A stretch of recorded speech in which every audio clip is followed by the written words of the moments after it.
Good morning. I found this interesting, Chapter 3 and all of the information shared about the history of Austin Peay.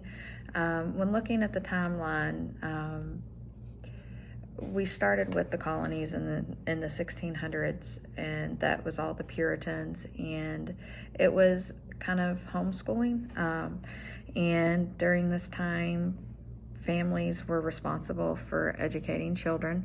As we went on, schools were started, and they also had apprenticeships for schooling. Young boys would finish school and then they were apprenticed to become artisans, and they would learn a craft. Kind of like what we would do now as far as technical colleges. I am job embedded, so I'm already in the school system. But right now we have students that go to TCAT. So it would kind of relate to that. But looking over the timeline, there are some similarities and some differences in the timeline that I constructed, and then reading Chapter 3. When I was looking over the timeline where Rhodes College, I found it very interesting that before it was Austin Peay, there was a college, and then the students, because of the war, the college was closed.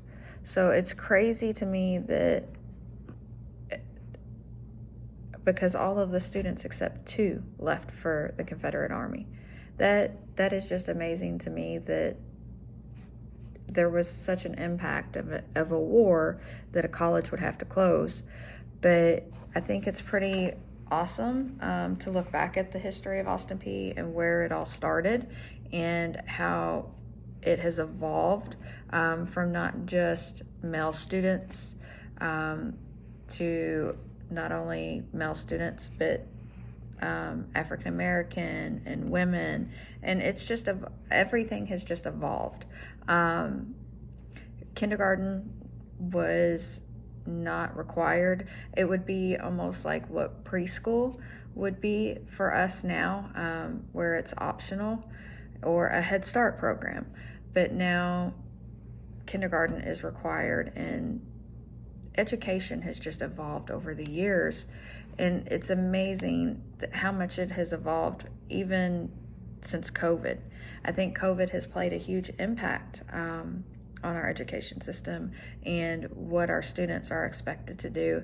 I think it's become very lax, and students don't push as hard as they used to. They think things are just going to be handed to them, which is very scary when we look at the fact that these students are our future. The drive to study, with some students it's still there, but with a lot, I feel like it's not. And also technology, I feel like, has played a big part in that, because students cheat.